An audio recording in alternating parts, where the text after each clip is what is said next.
SSMID Music present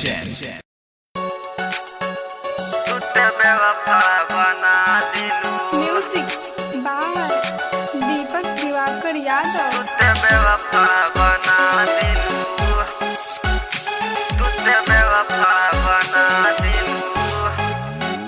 तुहके मिलल का दिल हमर तोड़े में हो, लागल टाइम रहे दिल जोड़े में हो, लागल टाइम रहे दिल जोड़े में हो।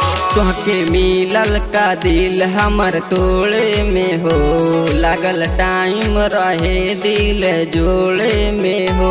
तू बता दा का कहीं हम गलतिया तू ते बेवफा बना दिलू हमके ए साथिया, तू ते बेवफा बना दिलू हमके ए साथिया। तू ते बेवफा बना दिलू, तू ते बेवफा बना दिलू हमके ए साथिया। जब जब याद आइबू रोई हमर दिल हो, तोरा बिना जियल हमर बाटे मुश्किल हो, तोरा बिना जियल हमर बाटे मुश्किल हो, बाटे मुश्किल हो।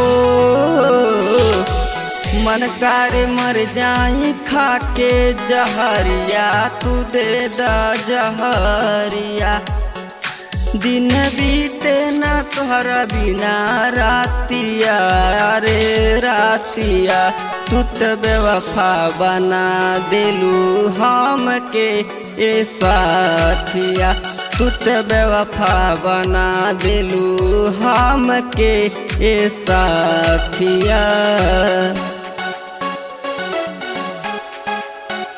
तू तो बेवफा बना दिलू,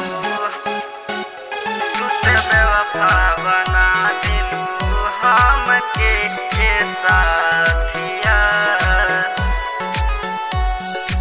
राज रंगीला तोहर करी इंतजार हो, परदीप दीवाना के दिल भइल बेकरार हो, परदीप दीवाना के दिल भइल बेकरार हो, भइल बेकरार हो।